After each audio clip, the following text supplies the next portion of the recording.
আলাইকুম স্যার। ওয়ালাইকুম সালাম। ঈদ আইয়া পড়ছে, আমার স্বামী নাই স্যার, আমাকে কিছু সহযোগিতা করেন। আর পারি নে, ঈদ এসে পড়েছে, তোমার সহযোগিতা করতে হবে না? তোমার স্বামী নেই? একবারে নাই, মিথ্যা কথা বলবো না, আমার স্বামী নাই। দাঁড়াও। দেলোয়ার, সামনে আসো। ওর নাম দেলোয়ার।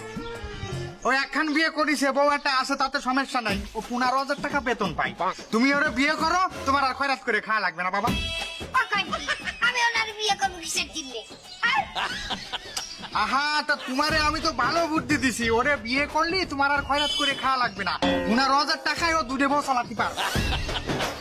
মেজাজটা গরম হয় না, আমি চাই সাহায্য, আমার দিতে চাই বিয়া। আমার স্বামী আছে না? এই, তুমি তো কেবলই কইলে তোমার স্বামী নেই, তোমার একটু সাহায্য করতে। কথা বলছে স্বামী নাই, বলছি স্বামী নাই, স্বামী না থাকার মতন।